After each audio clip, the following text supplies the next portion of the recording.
Oh, heto. Kinonta ko na lahat ng mga kakilala kong may alam kung sinong pwedeng i-hired. Ito ang binigay sa akin. Napatingin si Vian sa inilapag ng matalik na kaibigan sa lamesa. Isang binder yon. Noong nakaraan pa siya nangungulit dito na tulungan siya sa kaniyang problema. Binuntong hininga na lamang niyang bigat ng nararamdaman. Kinuha niya yon at binasa. Andre Meneses, 28, 5'9", Filipino, good looking, pwedeng irampas sa kahit saan, malaking katawan, alagang gym, boyfriend for rent yan. Impormasyon ni Tamiya. Boyfriend for rent? Tanong ni Vian. Wala na akong mahanap na iba eh. Meron nga, kapapangit naman, kahit bagsak presyo aayawan mo. Siya ang pinaka-fresh pero mahal ang talent fee. Bes, hindi ko kailangan ng boyfriend. I need a husband ASAP. Matigas niyang paglilinaw. Napakamot sa buhok si Tamiya. Kung makawish ka ng asawa, gano'n na lang? Bes, wala tayo sa online shopping na pwede kang mag-cart ng lalaking ihaharap mo sa altar. Katwiran ng best friend. Umikot ang mga mata ni Vian. Alam niya ang bagay na yon. Kung siya nga lang ang masusunod, ay gusto niyang tumandang mag-isa. Mamatay ng mag-isa. Kaysang magpakasal at maniwala sa pag-ibig na yan. Bes, alam mo ang dahilan ko and I'm running out of time. Oo na, alukin mo na lang ng malaking halaga si Andre Meneses na yan. Siguradong hindi yan tatanggi. Ani yan naman ni Tamiya. Muling napahugot ng hininga si Vian. Alam niyang kabaliwan ang ginagawa. Ang kaso, wala na siyang pagpipilian. Kapag pumayag, mag-set ka ng rules. Pero sa feedback naman ng mga naging customer niya, very professional si Andre. Kumbaga, 5 stars out of 5. Kaya i-check out mo na siya. Alright, tatawagan ko na siya mamaya. Walang ganang sagot niya. Nang makauwi si Vian, ay nagdiretso agad siya sa silid ng may sakit na ama. Naabutan niya roon ang personal nitong nurse. Sige nurse team, ako na rito. Sige po. Hinayaan niya munang makalabas ang binatang nurse bago siya tuluyang umupo sa silyang katabi ng kama ng ama. Dad. Hinaplos ni Vian ang buhok nito. Noong nakarang buwan lamang ay na-stroke ang ama. Ngayon ay hindi na ito makatayo. Makakain mag-isa at bahagya na rin makapagsalita. At sa tuwing ibinubukan nito ang bibig, ay isang tanong lamang ang laging naririnig niya rito. Nasaan yung boyfriend mo? Bakit hindi mo naman kasama? Dad. Putol agad ng dalaga habang inaayos ang pagkakatabing ng kumot nito. Para huminto na ang ama sa katatanong noon, ay nag-imbento siya ng imaginary boyfriend para lamang hindi siya paulit-ulit na ireto nito kung kani-kaninong businessman. Malapit niyo na siyang makilala, Dad. Kaya magpalakas kayo. Sagot ni Vian. Magpakasal ka na, Vian. Napahinto siya sa ginagawa bago marahang sinalubong ang mga mata ng daddy na si Henry. Kahit nahihirapan nito, ay kinuha ang kamay ng kaisa-isang anak na dalaga. Matagal ko nang hinihiling sa iyo yan. Gusto ko na may makasama ka sa oras na wala na ako. At sana maabutan ko na ikinakasal ka sa lalaking makakasama mo habang buhay para hindi na ako mag-alala.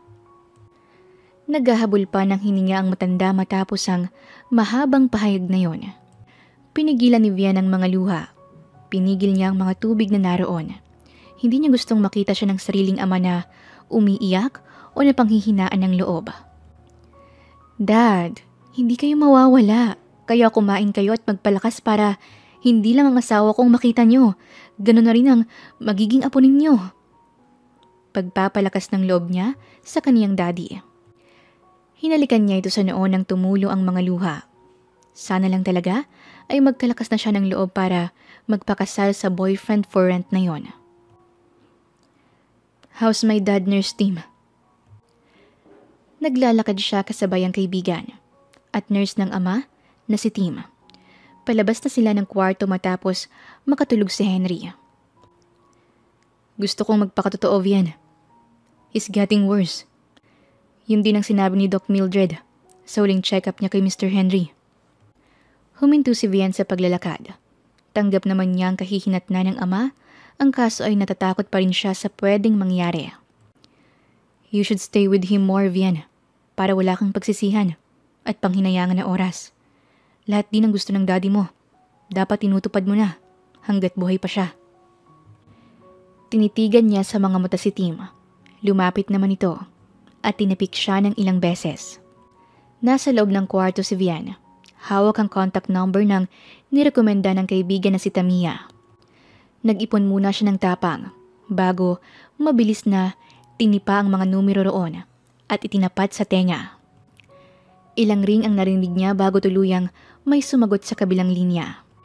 Hello, lady. Andre, boyfriend for rent speaking. Napailing ang dalaga. Hanip din sa pagkapormal ang lalaking to.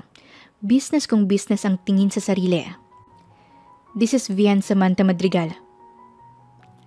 Yes, Miss Vian. How may I help you? Masyadong mahaba ang offer ko sa'yo at gusto kong sabihin sa ito ng personal. Can we see each other tomorrow? 5,000. What? Kunot noong tanong niya. Natawa si Andre. Naroon siya sa labas ng restaurant. Hinihintay lumabas ang kanyang customer na babae na nag-hired sa kanya bilang boyfriend for one day para raw may i-flex sa social media. Nakatakip naman ang mukha niya sa mga picture at gagamitin lang daw yon para sa ex ng customer. Gusto raw pagsilosen. Miss Madrigal, 5,000 ang abala sa akin kasi may lakad ako bukas eh. Sa boses niyo parang kailangan na kailangan niyo ako.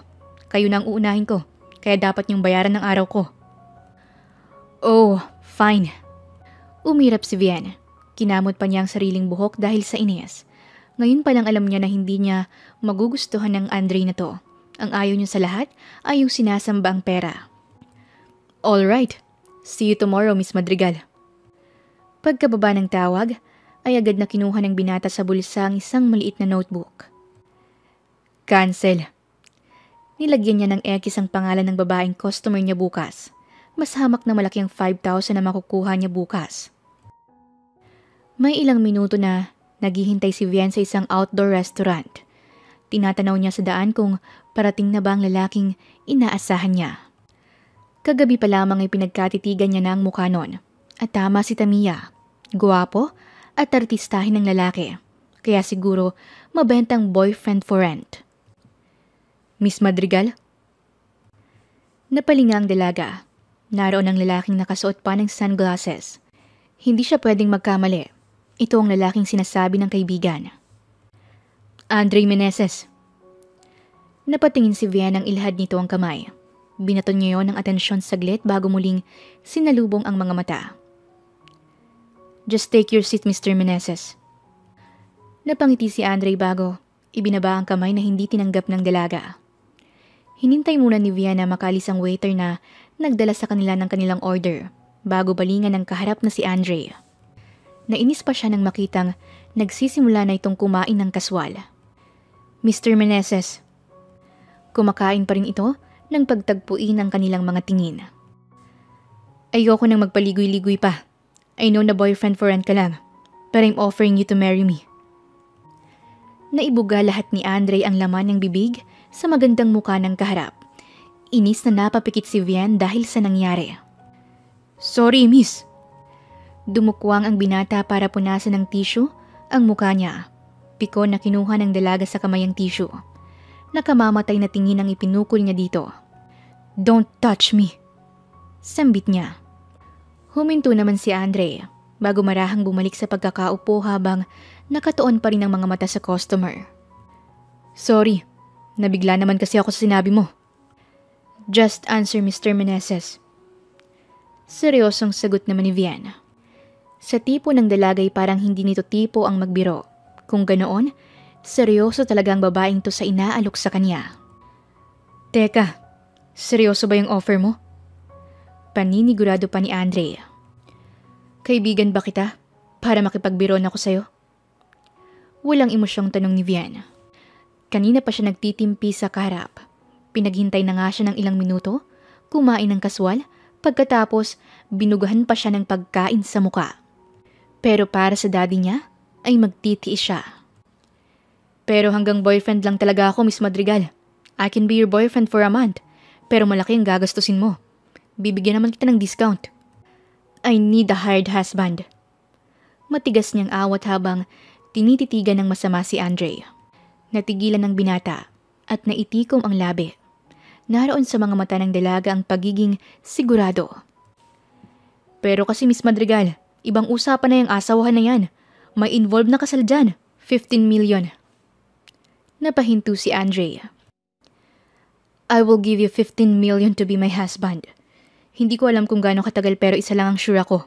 Hindi forever. Nagkatitigan silang dalawa.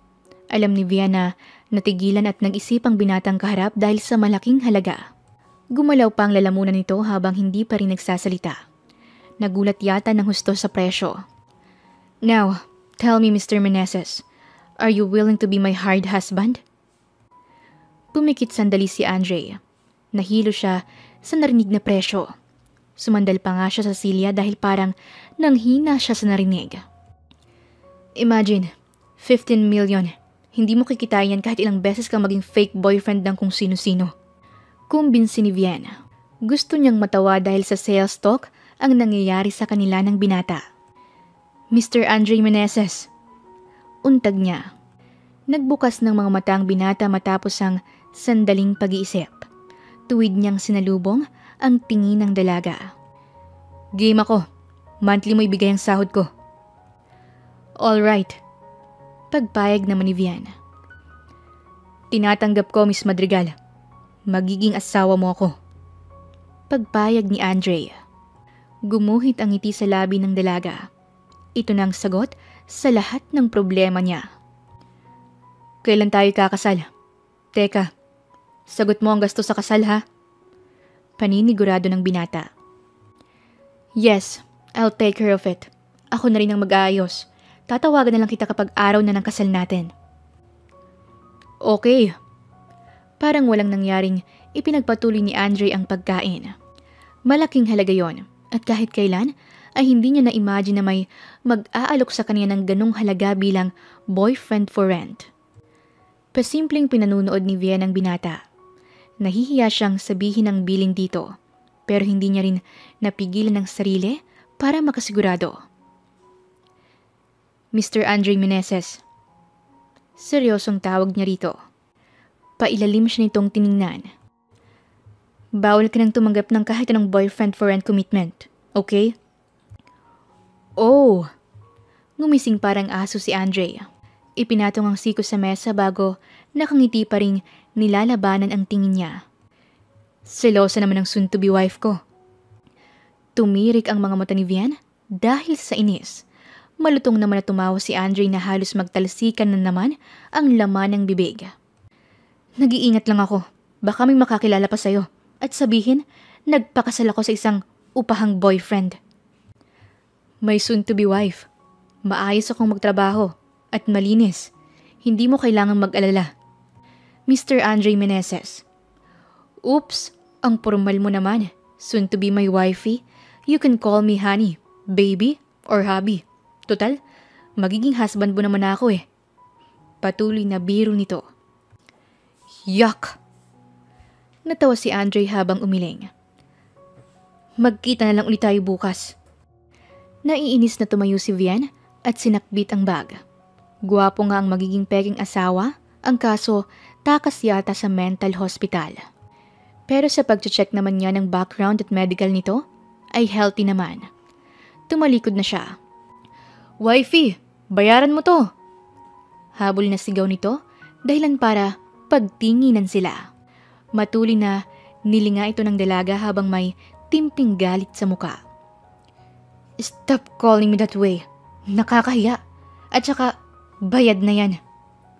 Mahina pero mariin itong bitaw. Ganun ba? Thank you, wifey. Isa pang tawag niyang ganyan, sisipain na kita. Ano ba? Nagpa-practice lang ako para kapag mag-asawa na tayo, sanay na ako. Pang-aasar ni Andre. Ewan ko sa'yo, baliw.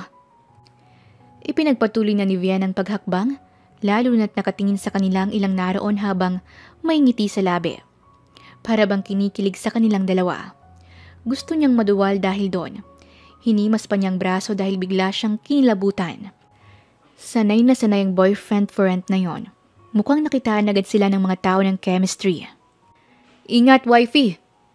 Sigaw ni Andre sa nakalayong dalaga. "Asawa mo?" Siniko siya ng katabing matanda. "Hindi pa ho. Magiging asawa pa lang." Mayabang niyang sagot na para bang totoong karelasyon niyang magandang dalaga. Ang tagal naman. Kulang na lamang ay magulo ang buhok ng kamutin niya yon. Kanina pa naghihintay si Vian sa munisipyo. As usual, wala pa rin ang kanyang soon-to-be husband. Malinaw naman ang instruction niya rito. "Wifey!" Patakbong lumapit si Andre. Inayos pa nito ang sariling buhok na nagsabog dahil sa pagkakaalis ng helmet. "Sorry, late ako. Sobrang traffic." "Halika na." Kinuha niya ang kamay ni Andre at hinila para lumakad. Sinulya pa ng binata ang katabing dalaga. Kasalukuyan silang nakaharap sa judge na magkakasal sa kanila. "Bakit hindi tayo sa simbahan?" Bulong niya rito. Isang irap ang natanggap niya kay Vian. "Seryoso ka? Sa harap ng Diyos? Magsisinungaling tayong dalawa?" Mahinang bulong nito. "Sa bagay, yung gastos para sa church wedding, idagdag mo na lang sa ibabayad mo sa akin." Tuluyan ang ibinaling ni Vian ang mukha sa katabing si Andre. Sa tuwing nakikita niyang mukha ng binata na ito, isa lang ang rumihistro sa imahe nito. Pera. "Nga pala, yung tungkol sa kiss mamaya." "Oh, bakit?" May inis niyang sagot agad. "Paano yun? Saan kita hahalikan?" "Sa lips. Alangan namang sapwet." Ani niya ni Vian. "Matagal ba?" "Miss Vian Samantha Madrigal and Andre Meneses." Simula ng judge. Agad silang tumuwid ng pagkakatayo. Nagulat pa si Vian nang hawakan ni Andre ang kamay niya na nakatitig na sa judge sa harap nila. Nagsimula na ang kasal. Kahit na gusto nang kumalas sa pagkakahawak ng kamay ni Vian, sa kamay ni Andre ay hindi niya magawa. "Do you take Vian Samantha Madrigal as your lawful wife?" "Yes, I do." Siguradong tugon ng binata na sinulyapan pa siya. Napahinga siya ng malalim hanggang si Vian naman ang hinarap ng judge. "Vian, will you take Andre Meneses as your husband?" Pasimpleng tiningnan ni Andre ang katabi. Ewan niya, bakit parang kinakabahan siya na para bang nasa isa silang totoong nag-iisang dibdib. "Yes, I do." Doon lamang lumuwag ang dibdib ng binata. Tumango-tango siya at lumunok ng laway. "Then, you may kiss the bride." Marahang nagharap ang dalawa. Ngiting-ngiti si Andre kay Vian. Hindi niya alam kung saan artist center ito nag-aral dahil lang galing umakting. Nakikita niya ang sabik at saya sa mukha ng lalaking ito na ngayon ay asawa na niya. Inakupahan nito ang espasyo sa kanilang pagitan. Hinawakan ang kaniyang pisngi bago dahan-dahang lumapit. Saglit pang nagtama ang kanilang mga mata bago itinuon nito ang atensyon sa labi niya. Nang maramdaman ng kaunti yun ay maagap niyang hinawakan ng bewang ni Andre para ilayo. Nagkatitigan silang dalawa. Inabutan ni Vian ng pera ang kaharap na dalawang babae. Bayad yon dahil tumayo itong witness sa kasal-kasalan na naganap. "Iba talaga kayong mayaman. Alam niyo kung paano gamitin ang pera niyo." "Iba rin kayong mahihirap. Alam niyo paano kayo makakakuha ng pera." Pagbabalik nito at nagpatiunang maglakad. "Sandali!" Habol ni Andre na sinabayan siya sa paglalakad patungo sa parking lot. "Paano nang magiging setup natin?" "Anong paano? Di uuwi ka na sa amin." "Talaga?" May anong sayang idinulot ang sinabi ni Vian sa pandinig ng binata. Habang lula ng kotse, tinapunan ng tingin ni Andre ang katabing asawa bago ang mga kamay nilang may suot na singsing. "Bukas ko lang dadalhin ng iba pang gamit ko. Malapit lang naman ang apartment na tinitirhan ko." Pagbasag niya ng katahimikan. All right. Seryoso si Vian sa pagmamaneho. Iyon ang napansin niya. Hindi rin madalas ngumiti, na parang may mabigat na problemang dinadala. Alam mo, wifey, hindi na niya naituloy ang sasabihin ng isang matalim na tingin ang ibinigay nito sa kanya. Oh, bakit? Mag-asawa na tayo. Itinaas niya ang kamay na may suot na singsing. Ganyan ako ka-professional, Vian, kaya nga in demand akong BFR. BFR? Boyfriend for rent. Umikot na lamang ang mata ni Vian dahil sa walang kwentang pinagsasabi ng asawa. Kapag nasa bahay tayo, umayos ka ha, huwag kang paloko-loko. Banta niya. Tiningala ni Andre ang malaking bahay ng makababa ng kotse. Mukhang prinsesa talaga ang napangasawa. Let's get inside. Nauna naman itong pumasok. Sumunod agad si Andre. Naabutan niya si Vian sa tapat ng isang pinto. Wait. Kinakabahang hinarap niya ang asawa. Inayos niyang suot na polo ni Andre. Natigilan pa nga ito sa ginawa niya. Pinagkatitigan niya sa mga mata ang kaharap. Ipakikilala kita kay Dad. Napakurap ang mga mata ni Andre. He's sick. Please, sundin mo lang ang lahat ng iuutos ko. Okay, wifey. Nagtanguan ang dalawa. Nabungaran ni Andre ang isang malaki at magarang kama. Mula roon ay natatanaw niya ang isang lalaking nakahiga. Dad, mahinahong wika ni Vian. Nang batuhin niya ng pansin ng asawa, ay doon niya lamang ito nakitang ngumiti habang nakatingin sa ama. Marahang nagbukas ng mga mata si Henry. Hinalikan muna ni Vian ang daddy niya sa noo. Naalala niyo po bang sinabi ko sa inyo noon? Ipakikilala ko sa iyo ang hindi lang boyfriend ko. Look, Dad, I'm married. Naiiyak na ipinakita niya ang kamay. Kumisap ang mga mata ng ama. Nahihiyang lumapit si Andre sa tabi niya. Dad, I want you to meet Andre, my husband. Pakilala niya na hinawakan pa sa braso ang lalaki. Tumaas ang dibdib ni Andre lalo na nang tingnan siya ng lalaking nakahiga. Hindi niya alam kung ngingiti ba o anong magiging reaksyon. Parang totoong-totoo na humaharap siya sa ama ng babaeng mahal. Magandang umaga po.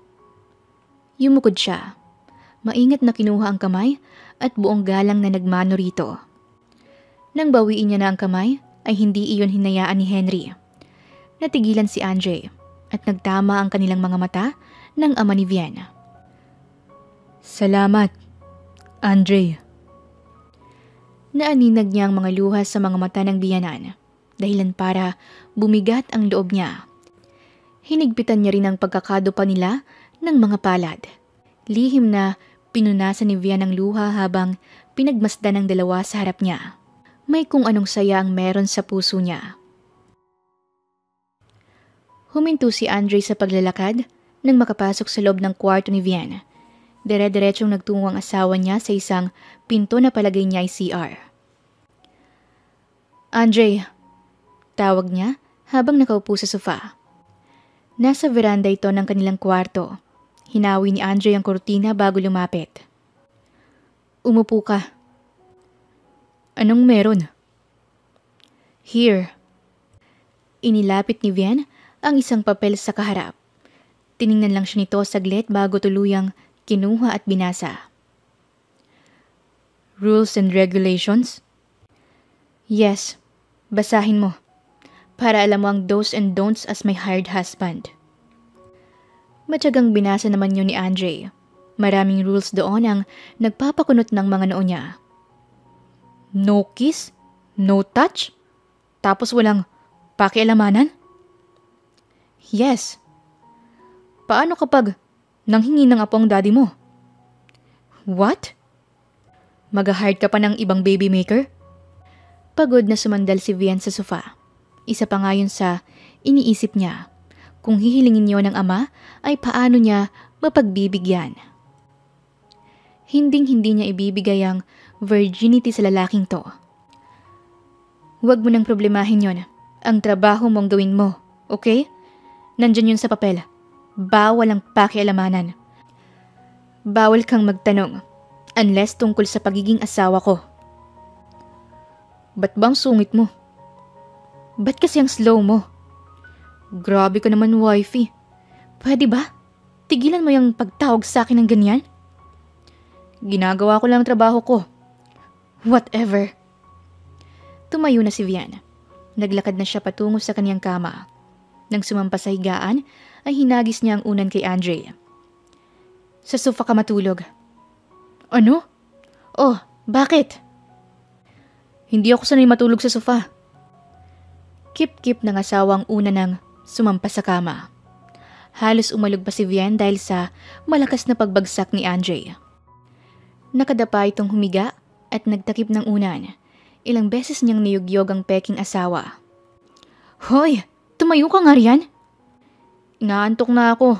Huwag kang magulo. Sagot nito habang nakayukyok ang muka sa unan. Ano ba?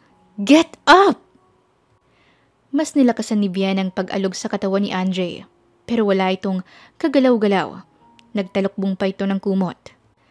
Maingat na sinilip ni Andre ang katabi. Nagtaka siya nang wala roon ang asawa. Agad niyang sinilip kung nasan si Vian. Pinagmasdan niya muna ito habang nakabaluktot sa sofa. Matangka din kasi ito kaya hindi magkasya. Kumamot siya ng marahas sa batok. Binuksan ni Vian ang mga mata. Nagulat siya ng mabungaran ng asawa at doon niya napagtanto na binubuhat siya nito. Anong ginagawa mo? Ibaba mo nga ako! Hysterical niya. Mabilis at sunod-sunod niyang iginalaw ang mga paa na parang isda. Ano ka ba? Huwag kang magulo. Mahuhulog ka. Saway naman ni Andre. Mahigpit niyang hinawakan ng bewang at mga likod ng hita ng asawa. Hirap na hirap siyang naglakad para dalhin ito sa kama. Bitawan mo sabi ako!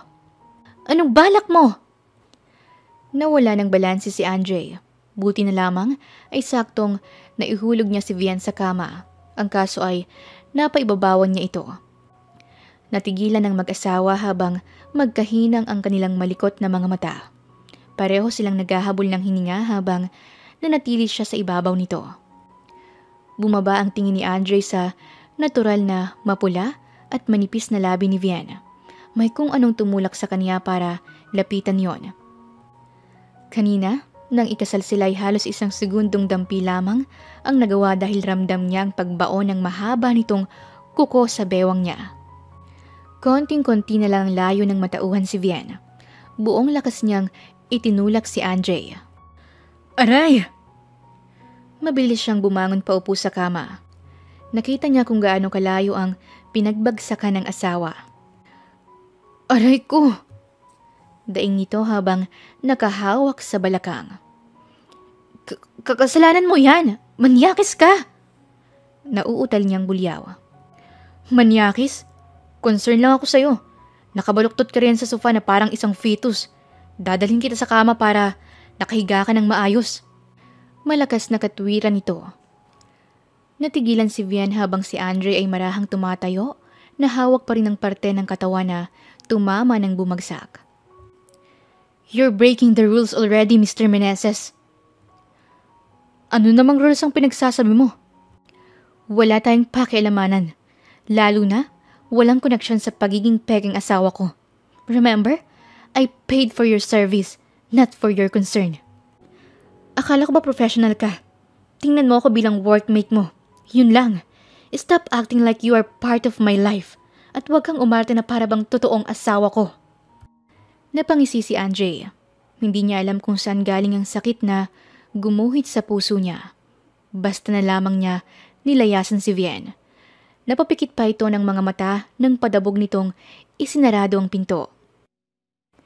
Nurse team, anong ginagawa mo rito? Tanong niya nang maabutan ng nurse na nasa kusina. Dapat ay nasa kwarto ito ng ama ngayong umaga para alalayan itong kumain ng almusal. Naroon kasi si Andre, yung asawa mo. Ano namang kalokohan ang ginagawa ng lalaking yun? Bulong niya sa sarili. Hindi na naituloy ni Vian ang pagpasok sa silid ng ama nang marinig na nag-uusap ang mga ito. Dahil may siwang ang pinto, ay natanaw niya si Andre. Tila ba huminto ang pintig ng puso niya. Isa pa ho, Mr. Henry. Nagboluntaryo si Andre na subuan ng pagkain ang daddy ni Vian. Sanay naman siyang mag-alaga ng matanda. Dahil noong mahina ang ama niya sa probinsya, ay siya ang nag-aalaga rito. You can call me Daddy. Baka sa anyo ni Henry na kahit nahihirapan, ay natutuwa sa ipinapakita ng manugang. Napangiti tuloy si Andre. Sige ho, Daddy. Heto, inumin niyo ho. Vian? Nabigla pa ng kaunti si Vian nang mapansin ng ama. Nang lingunin siya ng asawa, ay nahiya siya. Dad. Wala siyang nagawa kundi ang lumapit sa mga ito. Saglit lamang nagtagpo ang mga mata nila ni Andre. Ito rin ang unang nagbawi. Ang bait ng asawa mo. Aniya ng kaniyang ama. Tumango si Vian habang may lungkot ng ngiti. Oo nga ho, Daddy. Pagsang-ayon niya. Tahimik naman si Andre na nakaupo. Pilit na inabot ni Henry ang kamay ng anak na babae bago ang sa asawa nito. Natigilan siya ng pagtagpuin ng ama ang mga kamay nila ni Andre. Hindi na ako mag-aalala sa iyo, Vian. Alam ko, nasa tama at mabuti kang lalaki. Marahang nagkatinginan ang dalawa. Salubong na salubong ang mga kilay ni Vian habang nakatutok ang mga mata sa cellphone. Mabilis siyang nag-i-scroll. Mula sa likuran ay walang paalam na hinablot ni Andre ang hawak ng asawa. Ano yan ha? Sinong ini-stalk mo? Ano ba? Akin na nga yan? Nilapitan niya ito. Ang kaso ay itinaas nito ang braso. Mula roon ay pababang tiningnan ni Andre kung anong meron doon. Andre! Akin na nga yan! Halos silahin niya ang suot na t-shirt nito at buong tiyagang tumitingkayad para abutin ang cellphone. Dominic Jose? Wala nang nagawa si Vian. Huminto na siya at hinihingal na tiningnan ng asawa. Sino to? Ex mo? Walang ideyang tanong ni Andre. Kaswal niyang inabot ang cellphone na may iritang hinablot naman ni Vian. Silent stalker ka pala ha? Pang-aasar niya. Ay, oo nga pala. I'm breaking what you so-called rules. Sarkastikong dagdag pa ni Andre. Naasar na bumalik sa kinaupuan si Vian. Hindi naman niya ini-stalk ang kanyang ex-boyfriend. Sadyang dumaan lamang sa screen ng cellphone niya. At walang masama kung i-check niya kung ano bang nangyari rito matapos makipaghiwalay sa kanya noong nakaraang taon. Naaninag ni Andre sa kabila ng pagkairita ng imahe ni Vian ay may lungkot na rumihistro doon. Mukhang gets na ng utak niya. Kaya ganito na lamang ito kaseryoso at kasungit dahil siguro sa pinagdaraanan. May sakit ang ama at mukhang kahihiwalay lang nito sa boyfriend. Gustong takasan ni Andre ang pakiramdam na nabubuo sa kaniyang dibdib. Naiinis siya na malaman na ini-stalk pa rin ng asawa ang ex-boyfriend. Tumalikod na siya nang magsalita si Vian. Ex-boyfriend ko. Napako siya sa kinatatayuan. We're high school sweethearts. Nagtagal kami ng 8 years. Tapos, pinagpalit ako sa naka-one night stand niya. Guess who? Pinsan ko pa. How ironic, right? Mapaklang saad ng asawa. Kaya pala bitter ka. Muling lumingon si Andre kay Vian na saktong seryosong nakatingin din sa kanya. Hindi ako bitter. Hindi? Bakit nagpakasal ka sa upahang boyfriend? Para i-flex at malaman ng ex mo? Hindi ako ganun kababaw, Andre. Tinitigan niya lamang ang asawang nakaupo sa sofa. Walang emosyon ng anyo niya habang pinagmamasdan ito. I hired you as my husband for my dad. Napakurap ang mga mata ni Andre. I don't want to fall in love anymore. I don't want to feel loved. Tapos sa uli, lolokohin at maiiwan kang mag-isa. Kasi, mahal mo pa rin yung ex mo. Sambit niya. I don't know. Ayoko lang sumubok ulit. Minsan hindi masamang mag-isa kung sa huli, masasaktan ka lang din. Natigilan si Vienna ang mapansin ang matiim na pagtitig ni Andre. Mabilis niyang pinaliwalas ang muka at ngumiti. Sa akin, hindi ka ba natatakot? What? Ano namang ikakatakot ko sa'yo? Na mahulog sa akin. Mayabang na wika nito habang nakahalukip-kip. Natawa siya sa sinabi ng asawa. Andre, you know why I hired you? Kasi alam ko na hindi kita matitipuhan. Tumigas ang anyo ni Andre. Lalo na, nakikita niya na sigurado at walang alinlangan ang pahayag ng asawa. Lihim na, tinitingnan ni Vian ang asawa ng dumaan. Katatapos lamang nitong maligo at magbihis. Nagsusuot ng relo si Andre. Napilitan na siyang magsalita dahil palabas na ito ng pinto at mukhang walang balak na sabihin kung saan pupunta. Andre. Naging mahigpit ang pagkakapit ng kamay nito sa pinto. Katahimikan muna ang namayapa sa kanila bago muling magsalita si Vian. Saan ka pupunta? Look who's concerned here.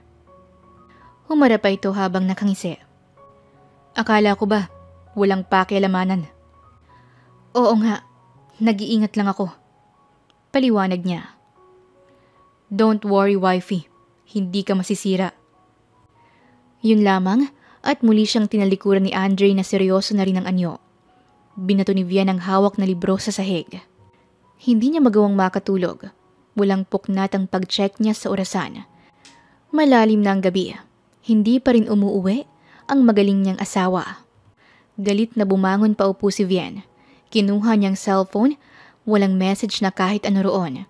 Hinanap niyang number ni Andre. Ang kaso ay kusa siyang natigilan. Wala siyang lakas ng loob na tawagan ito. Hanggang sa bumukas ang pinto. Kulang na lamang masubsob si Andre dahil sa kalasingan. Lukot na lukot ang noong pinagmamasdan ni Vian ang bangag na asawa. Andre, lasing ka ba?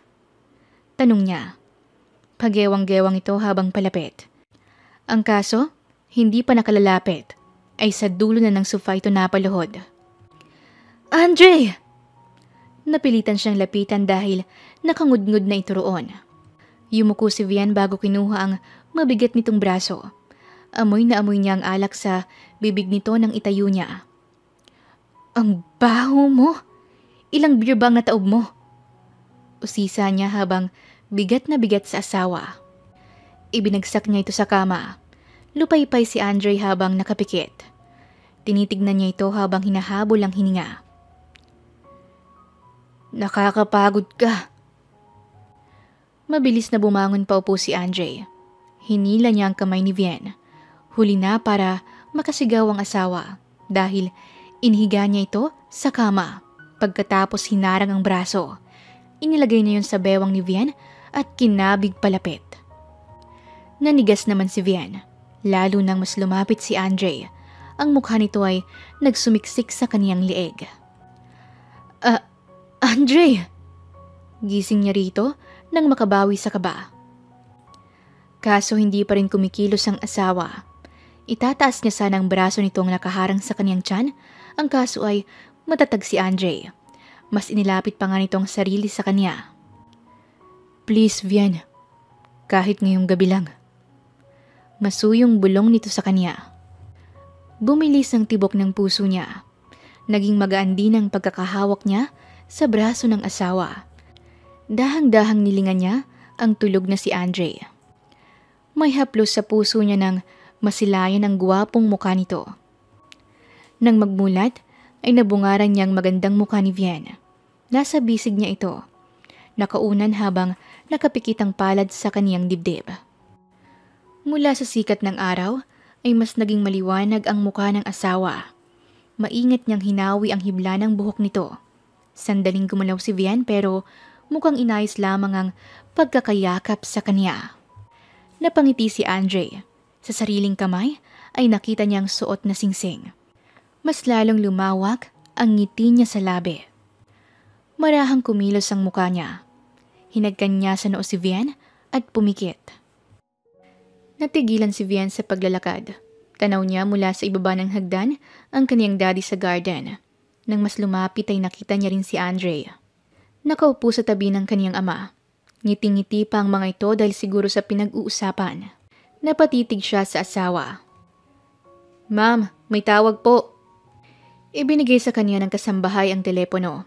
Lumayo na siya sa glass wall, sa sala niya sinagot ang tawag. "Hello? Andre." Napaangat ang mga kilay ni Vian nang marinig ang tinig ng isang babae. "Andre?" "No, it's not Andre." Seryosong sagot niya. "Vian!" Nagbaling siya dahil sa tensyonadong boses ni Tim. Nabitawan niyang hawak nang makita si Andre na buhat-buhat ang ama. "What happened?" Naroon agad siya sa amang nakapikit. "Vian, kailangan natin siyang dalhin sa ospital." Katulad niyang ninenerbyo si Andre. Tiningnan ni Andre ang asawa. Naroon sila sa hallway. Siya, nakaupo habang ito ay pabalik-balik. "Vian." May mga luhang sinalubong nito ang mata niya. Hindi na niya napigilan ang sariling yakapin ang asawa. "Andre." Iyak nito habang mahigpit ang pagkakaya po sa kanya. "Magiging maayos ang daddy mo."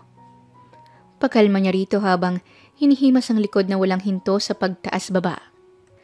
Inabutan ni Andre ng bote ng tubig si Vian at tinabihan ito sa pagkakaupo. Napansin niya ang pagyakap nito sa sarili, kaya hinubad niya ang suot na jacket at ipinatong sa likod nito. Seryosong napalingon si Vian sa asawa. "Nasa loob na siya. Siguradong ginagamot na siya ng mga doktor." Tumango siya habang pigil ang mga luha. Inakbayan siya nito, isinandal naman niya ang ulo sa dibdib ni Andre. Kahit papaano ay nabawasan ang takot niya. Unang beses niya rin na may makasama sa ganitong nakakatakot na sitwasyon. Noon, sa tuwing isinusugod ni Vian ang ama ay mag-isa siya. Walang masandalan, walang maiyakan. Ngayon ay narito si Andre, ang kaniyang asawa. Ramdam niya ang paghalik nito sa ibabaw ng kanyang ulo. Pumikit siya at kumapit sa isa sa mga hita nito. "Bes!" Magkasunod na luminga ang mag-asawa. Nagmamadali si Tamiya palapit sa kanila. Nakaalalay pa rin sa kanya si Andre nang tumayo. "Bes!" Niyakap ni Vian ang best friend. "How's Tito Henry?" Tanong nito habang kahawak kamay niya. "Nasa loob pa rin." Natigilan si Tamiya at lumapit ang mga mata sa nakakbay na si Andre. "Hi Andre, finally, na-meet na rin kita." Tumango lamang si Andre bago marahang bumitaw sa balikat ni Vian. "Tamiya." Napakunot na si Vian nang makita ang palapit. Pero kalokohang magtaka siyang makita dito si Dominic. Isa nga pala itong doktor. "Vian," baling nito sa kanya. Iniiwasan niyang salubungin ang mga mata nito habang si Andre ay tinitingnan ng kaharap na doktor. Sigurado siyang ito ang lalaking nakita niyang ini-stalk ng asawa noon. "Nasa loob pa raw si Tito Henry." Pabasag ni Tamiya sa katahimikan. "Ganun ba? Siguradong this time ay ginagamot na siya. So don't worry anymore, Vian." Matapos tingnan si Tamiya, ay itinapon nito ang atensyon sa dating girlfriend. "Doc!" Agad na lumapit si Vian sa kalalabas na doktor. "Mr. Henry's okay now." Sagot nito matapos tanggalin ang face mask. "Thank you." Naiiyak na pasasalamat niya. "But, can I talk to you privately, Miss Madrigal?" May kung anong bumundol sa dibdib niya. Hindi maganda ang kutob niya sa sinabi ng doktor ng ama na si Dr. Mildred. Aalukin pa lamang sana ni Andre na samahan ng asawa ay nagsalita na agad si Dominic. "I'll go with you, Vian." Sinigurado niyang maayos ang biyanan sa higaan ng ihiga ito katulong si Tim. Dahil ayaw ni Henry na manatili sa ospital, ay kagad na itong nagpauwi. Where's Vian? Mahina man ay narinig iyon ni Andre. Umupo siya sa silya na nasa tabi ng kama nito. Nasa ospital pa ho. Nauna na silang umuwi hatid ng ambulansya, habang si Vian ay nanatili sa ospital kasama ang kaibigan at si Dominic. Alagaan mo ang anak ko. Oo naman ho. Sagot niya. Kinuha ni Henry ang kamay ni Andre. Napaseryoso siya dahil doon. Sinalubong niya ang mga mata nito.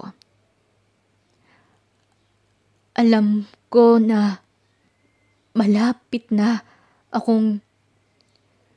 Huwag niyo hong sabihin yan.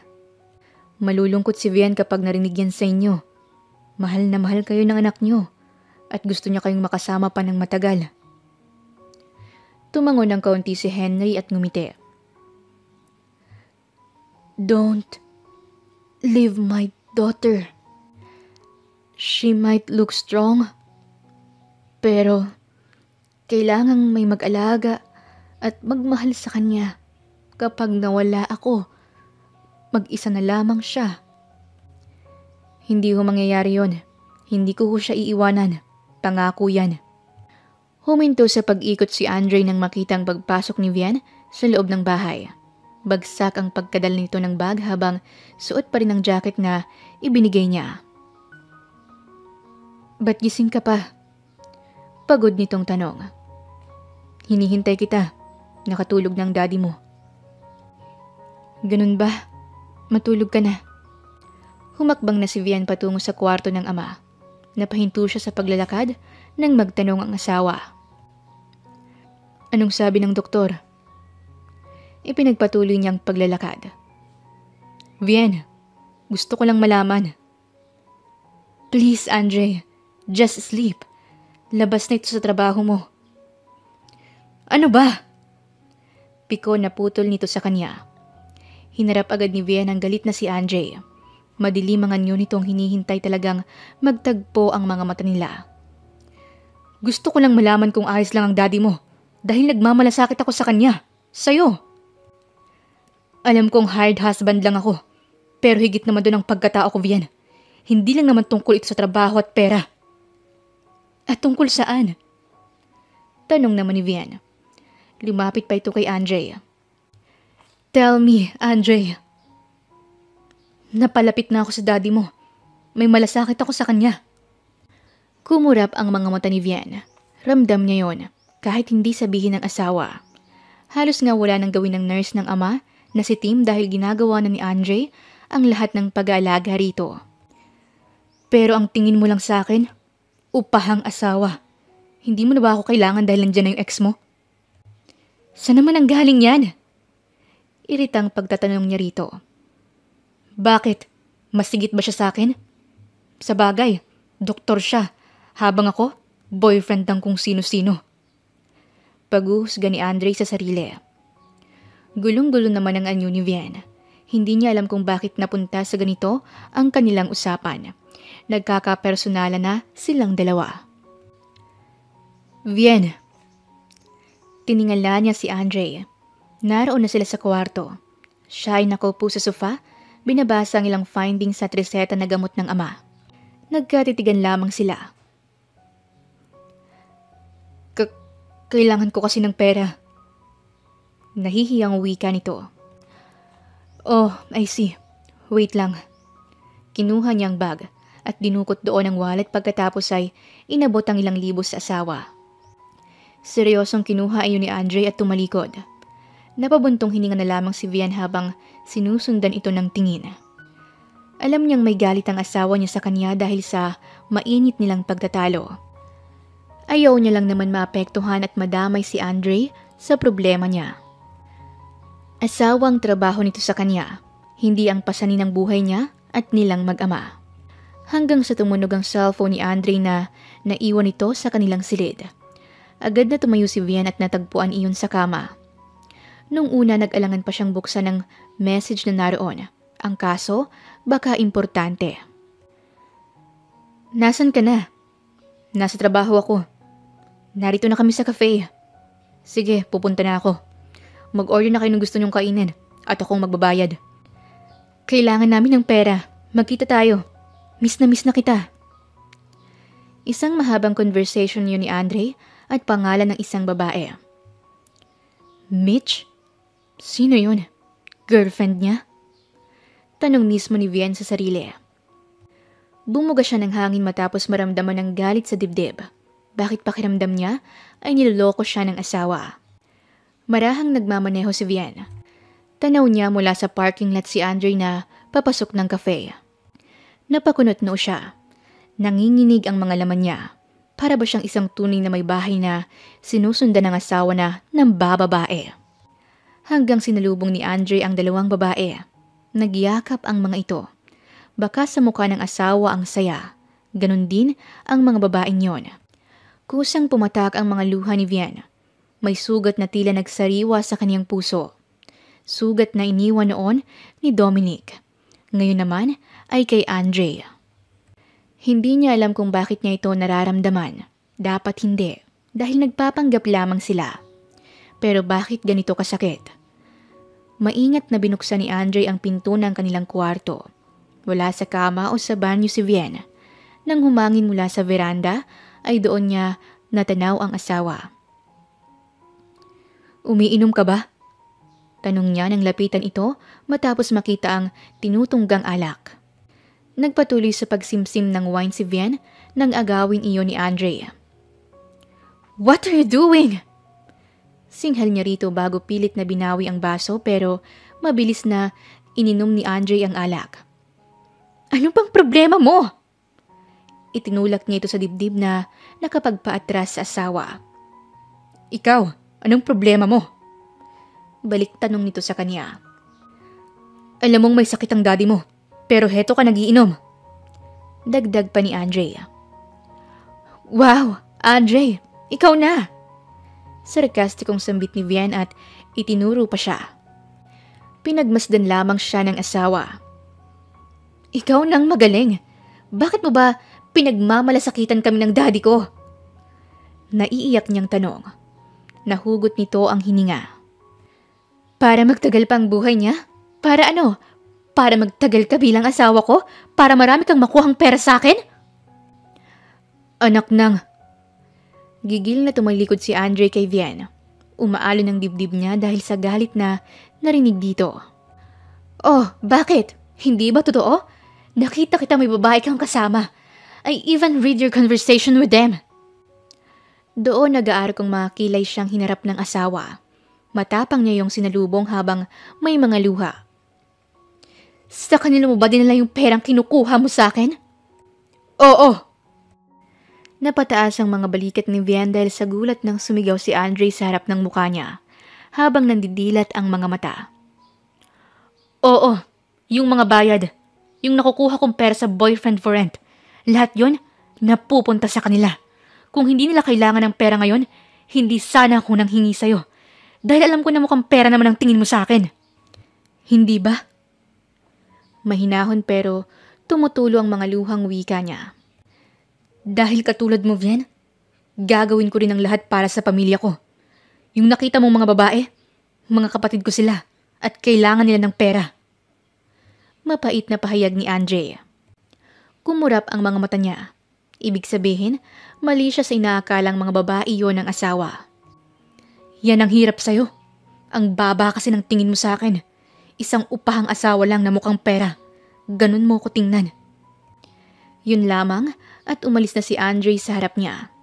Napapikit si Vian habang tumutulo ang mga luha sa pisngi. Hindi niya alam kung saan ang galing ng galit na mayroon siya, kaya nasabi niya yon kay Andre. Nilalamon siya ng inis sa tuwing naiisip na may babae ang asawa. Vian. Napatingin siya kay Andre na nakatayo sa gilid. Kasalukuyan niyang binabantayan ng ama. Pwede ba tayong mag-usap? Seryosong untag ng asawa. Tumango siya bago sinulyapan ng tulog na ama. Nang makalabas ng kwarto si Vian, ay otomatikong hinarap siya ni Andre.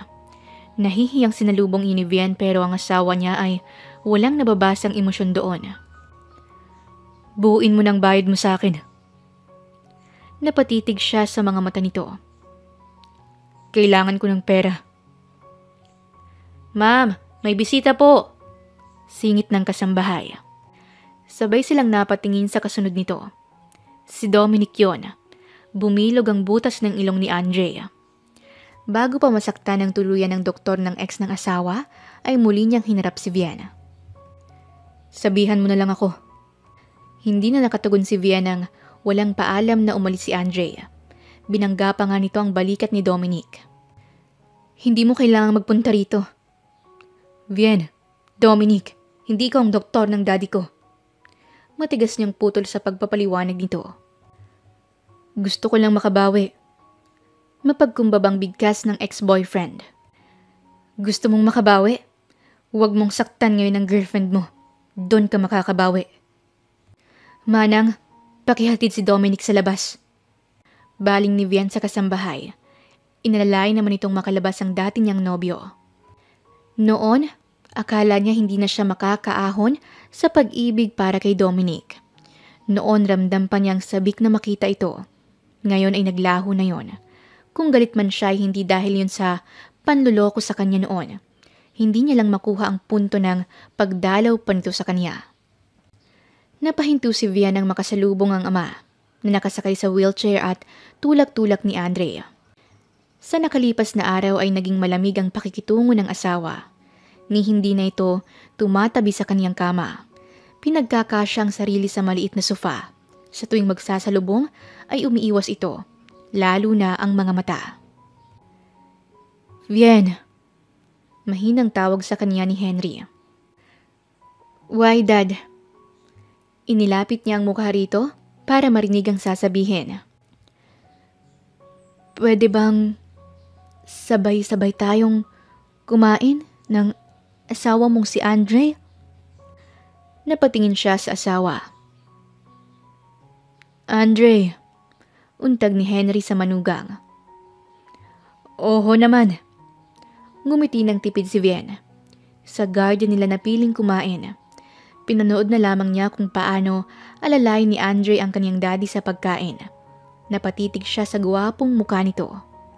Kung may hihilingin man si Vien, ayun ay sana totoo na lamang ang lahat ng ito. Malakas ang kanyang daddy at totoong asawa niya si Andre. Sana ay hindi na nito kailangan ng pera para lamang magpanggap bilang asawa niya. Vien. Yes, Dad? Garalgal niyang wika at mabilis na pinunasan ang mga luha. Gusto ko nang magkaapo. Nagkatinginan sila ni Andre pero natatarantang binawi niya yon at tinutok sa ama ang atensyon. Ayaw niyo pa ba? Ilang buwan na kayong mag-asawa? Patuloy ni Henry na binalingan ang manugang. Ang bagal mo naman, Andre. Aniya ng matanda. Napatungo ng ulo si Andre habang may alangang ngiti sa labi. Andre. Tawag ni Vien. Pahiga na ito sa sofa habang siya ay nasa kama at nakaupo. Huminto lamang ang asawa sa paghiga pero hindi siya nilinga. Thank you for being with my dad for a couple of months. Dinagdagan ko na yung bayad ko sa'yo. Mahinang wika niya. Ipinagpatuloy pa ni Andre ang paghiga sa sofa. Siya naman ay tinatanaw lamang ito. Sa totoo lang, hindi siya sanay sa pinakikita at pinaparamdam ng asawa. Hindi na ito makulit, ni hindi niya mayakap o kahit makatinginan. Sa harap ng daddy niya inaasikaso at asawang turing nito sa kanya. Pero kapag sila na lamang dalawa, wala na. Andre, nanginginig ang himig ni Vien. Yung tungkol sa sinabi ni Dad, hindi natin gagawin yun, Vien. Bumangon si Andre at pinagtagpo ang kanilang mga mata. Hindi tayo gagawa ng bata para sa pera. Hindi natin pagbibigyan ng daddy mo dahil sa pera. Alam ko, hindi naman tayo aabot sa ganon. Nakausap po ng doktor ni Dad at hindi na magandang lagay niya. Ayoko siyang taningan pero hindi na siya magtatagal. Pigilang luhang paliwanag ni Vian. Hindi na nakakakain ng kanyang daddy. Kung noong nakaraan ay nakakaupo pa ito sa wheelchair, ngayon ay hindi na. Lubusan din ang pagbagsak ng katawan nito. Kung sa oras na mawawala si daddy, pwede ka nang umalis. Pwede na tayong maghiwalay. Pinigilan ni Vian na humagulhol habang sinasabi ang mga ito. You can be free, Andre. Ako ang mag-aasikaso ng annulment natin. Wala kang kahit anong babayaran. Yung pera mo, buo mong makukuha. Gumagalaw ang lalamunan ni Andre habang naiinis na tumatango-tango. Nagbabadya na rin ang mga luha nito sa mga mata. Kung may hiling man ako sa'yo, ay yung ipakita mo sa daddy ko na pwede niya akong iwanan sa'yo para hindi na siya mag-alala sa akin. Pakiramdam ko kahit na nahihirapan na siya, ako pa rin ang iniisip niya. Hindi siya dapat mag-alala sa'yo, Vian. Tinitigan ni Vian ang asawa. Malakas ka at sanay mag-isa. Pero gagawin ko ang utos mo dahil ng trabaho ko bilang hired husband mo. Vian! Sigaw ni Tim. Nagmamadaling binuksan niya ang pinto. Natigilan siya nang makitang naghahabol na ng hininga ang ama. Dad! Hinawakan ni Vian ang malamig na kamay ni Henry habang naiyak. Vian, hirap nitong bigkas. Ayos na ako. Huwag ka nang umiyak. Hayaan mo na akong magpahinga. Alam ko na may iwan kitang may kasama. Si Andre, napakabuti niyang lalaki. Napakabuti ng asawa mo. Dad! Marahang lumapit si Tim kay Vian na nakayakap sa amang wala ng buhay. May ilang segundo na itong namaalam. Vian, saglit lang, Tim. Walang nagawa ang nurse kung di iwan ito. Nang makalabas ay nakasalubong ito ni Andre. Humahangos din siya matapos malaman na naghihingalo na ang biyanan. Wala na si Sir Henry. Malungkot na balita ni Tim. Namuo agad ang luha ni Andre bago sinulyapan ang nakasaradong pinto. Si Vian, nasa loob pa rin. Ayaw bitawan ng daddy niya. Nadudurog ang puso niya habang humahakbang palapit sa kama ng biyanan. Rinig niya ang pag-iyak ng asawa habang nakayuko sa bangkay ng ama. Vian, hinawakan niya ito sa braso para ilayo na ng tuluyan. Ilang beses niyang kinokontrol ang sariling makialam o kahit magtanong kay Vian.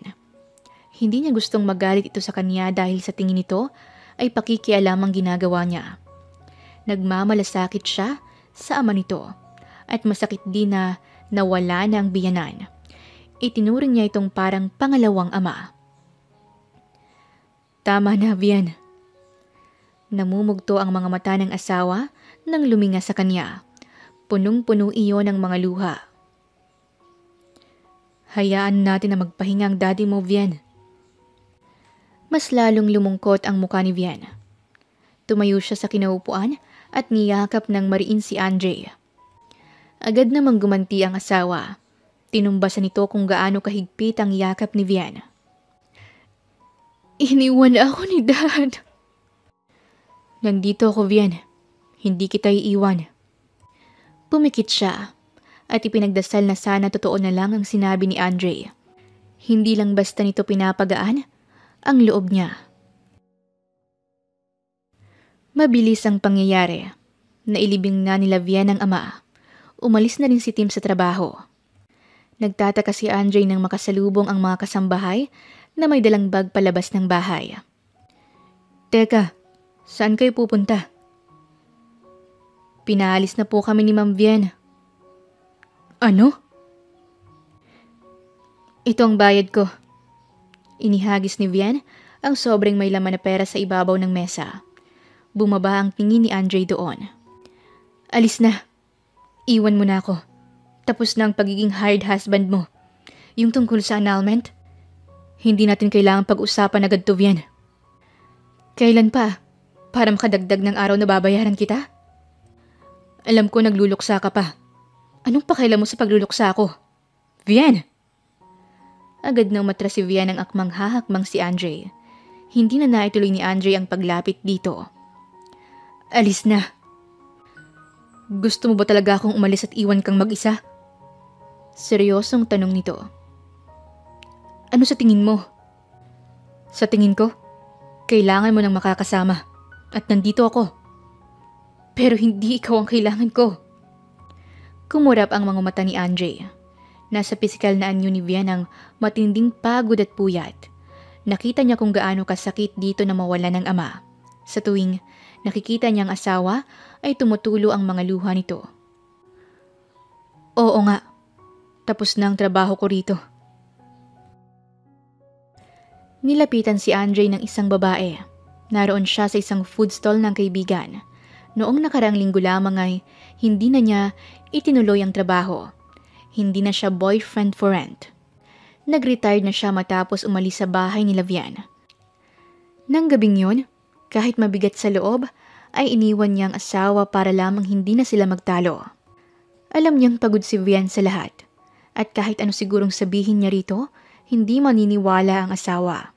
Kahit sabihin niyang mahal na niya ito. Dahil lang sa pera ang tingin ni Vian na dahilan kung bakit siya nagmamalasakit at nananatili sa tabi nito. Pero alam niyang hindi iyon totoo. Siguro nung una, pero mas lumalim ang pag-ibig niya sa asawa araw-araw, lalo na nang masaksihan ang pagmamahal nito para sa ama. Alam niyang pareho silang mapagmahal sa pamilya at gagawin ang lahat. Ang kaso, hindi siya ang kailangan nito. Baka si Dominic. Dahil nanatiling gusto ng asawa ang ex-boyfriend. Andre, pwede ka bukas? Nilapitan siya ng isang babae. Pupunta lang ako sa kasal ng ex ko. Sasampalin ko lang yun ang katotohanan na mapapalitan ko siya ng mas gwapo sa kanya. Sorry, pero wala na ako sa trabahong yan. Ito naman, wala pa namang bagong taon, nagbabagong buhay ka na. Sige na, magkano ba? Dodoblehin ko ang bayad. Huminto si Andre sa ginagawa. Pinigilan niya ang customer na kumuha ng pera nang tingnan siya ay tuwid niyang sinalubong yon. Kahit doblehin o triplihin mo pa, hindi na ako babalik sa trabaho niyan. At kahit hindi bagong taon, pwedeng magbago. Bakit hindi mo sampalin ng totoong katotohanan ng ex mo? Sa paraang kaya mong mabuhay kahit magpakasal siya sa iba. Payo niya rito. Natahimik naman ang babae. Off na ako sa pagiging boyfriend for rent. Hindi na ako pwedeng maging boyfriend ng kahit na sino. Dahil kasal na ako. Itinaas ni Andre ang kamay. Suot pa rin niya ang wedding ring nila ni Vian. Hindi niya yun kayang alisin. Pakiramdam niya ay yung bagay na lamang ang nanatiling koneksyon nilang mag-asawa. Hindi ka ba lalabas ng bahay, Bes? Tanong ni Tamiya nang hawiin ng kortina sa loob ng madilim na kwarto ni Vian. Nasilaw pa siya ng konti habang bumabangon. Ano na? Simula nang ilibing si Tito Henry. Hindi ka na lumabas ng bahay. Halos lumubog ka na riyan sa kama. Wala akong gagawin sa labas, Tamiya. Bakit pa ako magsasayang ng oras at energy na lumabas? Tanong niya habang sinusuot ang tsinelas. Yung tungkol sa annulment. Marahang wika ng kanyang kaibigan na ikinahinto niya. Inaasikaso mo na ba? Dugtong ni Tamiya. Oo. Sinubukan ni Vian baliwalain ang tanong at ang dumalo na sakit sa dibdib niya ng mga oras na yon. Tumayo na siya ng tuluyan. Sigurado ka bang gusto mo nang mapawalang bisa yung kasal niyo ni Andre? Napako naman siya sa kinatatayuan. Kilala kita, Vian. Bakit hindi mo bigyan ng chance si Andre? Seryosong tanong ni Tamiya. Hindi na. Kaya kong mag-isa. Nagtataka si Vian habang palapit sa puntod ng ama. May natatanaw siyang 3 taong naroon. Tila ba dinalaw ang kanyang daddy. "Excuse me?" Sabay-sabay na napatingin si Andre at ang 2 kapatid niyang babae sa dumating. Nagkatinginan silang mag-asawa. "Vian, anong ginagawa niyo rito? Kaano-ano kayo ni Dad para dalawin siya?" Tanong ni Vian na hinahagod ng tingin ang babaeng kasama ni Andre. Inilayo niya ang mga kapatid at humarap dito.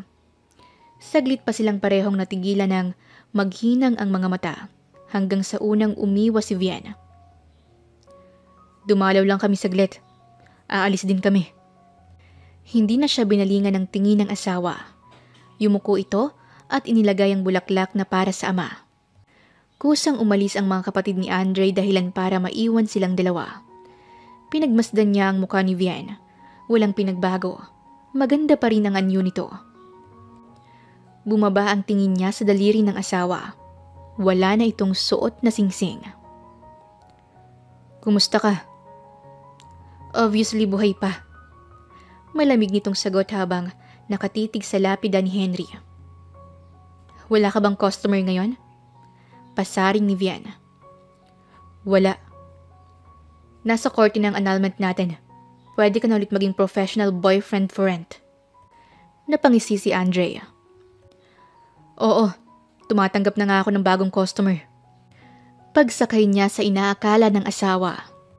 Nagkiskisa ng mga ngipin ni Vian. Hindi niya inaasahang magpapatuloy pa rin ito sa ganoong trabaho matapos ang lahat ng mga nangyari sa kanila. "Mukha akong pera eh." Piko na wika ni Andre sa sarili. "Hindi mo na kailangang sabihin. Alam ko na noon pa man, mukha ka ng pera, Andre." Humarap pa siya sa asawa at tinitigan ito sa mga mata. Kahit patulo na ang mga luha, ay ngumiti pa rin siya rito. "You can go. Hindi mo responsibilidad ang dalawin ng daddy ko. Hindi kanya anak ko kahit na kaano-ano."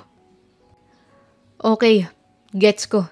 Kung ano man ang mayroon sa atin nun ay trabaho lang. Mauna na ako." Pinanatili ni Vian ang peking ngiti sa labi. Nakikita niya sa mukha ni Andre ang pagkainis. Nang talikuran siya ng asawa, ay doon lamang tumulo ang mga luha niya. Hindi nito alam kung gaano siya nangungulila rito. Tapos malalaman niya na parang baliwala lamang ang lahat-lahat. "Hello, Andre?" "Hello, Tamia." Nagpunta pa siya sa terrace ng kanilang bahay dahil maingay ang pagpatak ng ulan sa bubong. "Hindi mo ba kasama si Vian?" "Hindi. Bakit? May problema ba?" Kinakabahan niyang tanong. Gabi na at maliwanag pa nang magkita sila ng asawa sa sementeryo kanina. "Hindi pa kasi siya umuwi eh." "Ano? Natawagan mo ba?" "Hindi nga sinasagot eh." Napasilip si Andre sa madilim na langit. Sa tingin niya hindi hihina o hihinto ang ulan. Nasaan kaya si Vian sa mga oras na ito? Matyagang naghihintay si Andre sa labas ng madilim na bahay ni Vian. Hindi naman na siya nag-aalala dahil tumawag na si Tamia sa kanya na pauwi na ang asawa.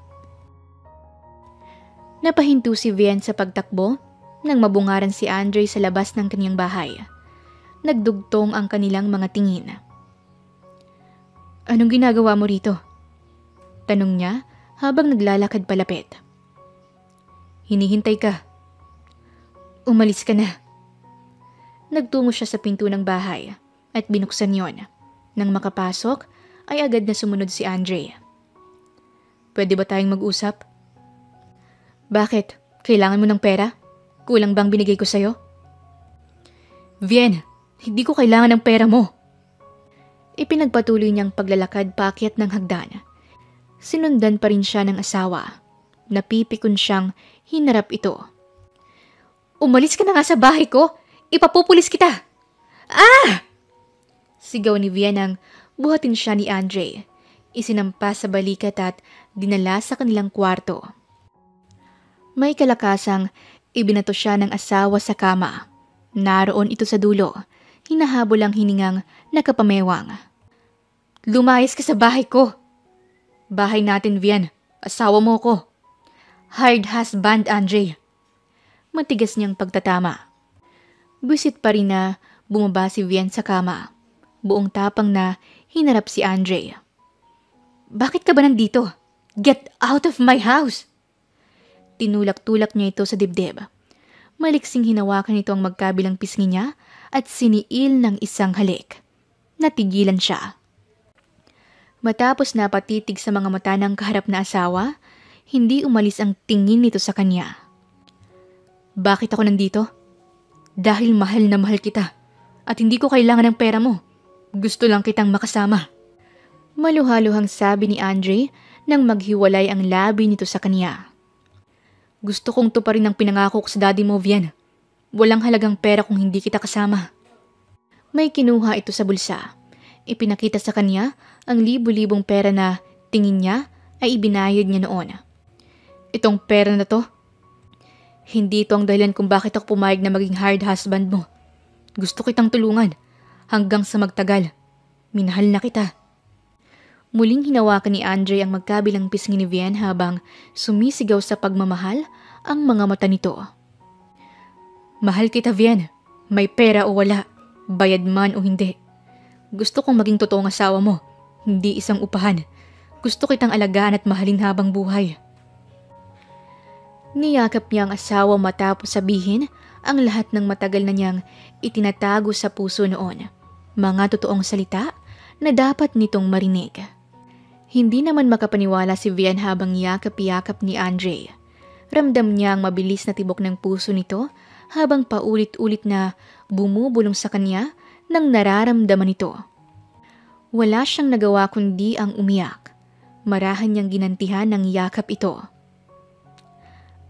Mahal din kita, Andre. Humarap sa kanya ang asawa na tuwang-tuwa na may kasamang luha. Sinalubong niya ang mga mata nito. Hindi ko alam kung paano nagsimula. Basta pagising ko, mahal na kita at gusto kong sakin ka lang. Sa'yo lang ako, Vian. Hindi kita iiwan. Hinalikan siya nito sa noo bago muling niyakap. Isang maganda at kalmadong kanta ang namamayani sa simbahan habang naglalakad si Vian hawak ang isang bouquet ng rosas. Habang naglalakad ay naroon ang ilang bisita sa upuan ng simbahan at nakangiting pinanunood siya. Naroon ang mga kapatid ni Andre, ang mga kaibigan niya at ilang malalapit sa asawa. Nang tumingin sa altar ay naroon naghihintay ang lalaking pinakamamahal. Gwapong-gwapong naghihintay sa kanya. Nagdesisyon silang magpakasal sa simbahan at si Andre ang lahat ng gumastos doon. Ipon sa bago nitong trabaho bilang isang service crew. Hindi man gaanong kabongga pero para sa kanya, hindi niya yun may kukumpara sa kung kahit anong magandang bagay sa mundo o kahit sa magkanong pera. Wala iyong katulad. Hindi na rin niya itinuloy ang annulment. Napangiti si Vian kasama ng mga luha hanggang sa makarating siya sa harap nito.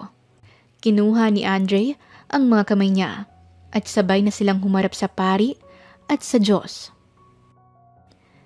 Andre, tinatanggap mo ba si Vian Samantha Madrigal bilang iyong asawa? Sa sakit o kalusugan?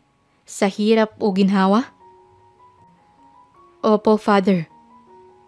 Mas lalong lumuwag ang ngiti sa labi niya. Vian, tinatanggap mo ba si Andre Meneses bilang iyong asawa? Sa sakit man o kalusugan? Sa hirap at ginhawa? Yes po, Father. I do. Nakahinga naman ng maluwag si Andre nang marinig ang sagot ng asawa. Naging mas mahigpit ang pagkakapit nito sa kamay niya. And now, you may kiss your wife. Anunsyo ng pare. Nagtilian at nagpalakpakan ang kanilang mga bisita. Marahang nagharap ang mag-asawa. Maingat na hinawi ni Andre ang belong nakaharang sa magandang mukha ng asawa. Natawa si Vian nang kunyaring sumuntok pa si Andre sa hangin dahil sa labis na saya at excitement. Mahal na mahal kita, Vian. Mahal din kita, Andre. At isang halikang naging silyo sa kanilang pagmamahalan. Matapos nun ay hawak kamay silang lumabas sa simbahan. Alam ni Vienna masaya na ang kaniyang daddy na nakatingin sa kaniya mula sa langit. Gusto niya rin itong pasalamatan dahil itinulak siya sa lalaking hindi niya inakalang mamahalin habang buhay at ganoon din ito sa kanya. May isa pa akong gustong tuparin na wish ni Daddy Henry. Malokong bulong sa kanya ni Andre habang sakay sila ng kotse papuntang reception area. Meron pa? Ano yun? Nagtatakang tanong ni Vien nang luminga rito. Tumapat sa tenga niya ang asawa. Ang magkaapo siya. Andre? Hinampas niya ito sa braso bago sabay silang nagkatawanan. Makalipas nga lang ang ilang buwang pagsasama ni Andre at Vien, ay natupad na nila ang huling hiling ng daddy ni Vien, ang magkaroon ito ng apo. Nawala man ito sa mundo, ay napalitan naman ng panibagong buhay ang puwang na iniwan ng kaniyang ama, nang isilang niya ang panganay nilang anak ni Andre, na isinunod sa pangalan ng kaniyang ama na si Henry Viel Meneses. Wakas. Maraming salamat po sa inyong pakikinig at sana'y nagustuhan niyo ang kwentong ibinahagi namin sa inyo ngayong araw. Muli, ito po si Inday Series at hanggang sa ating muling kwento. Maraming salamat po.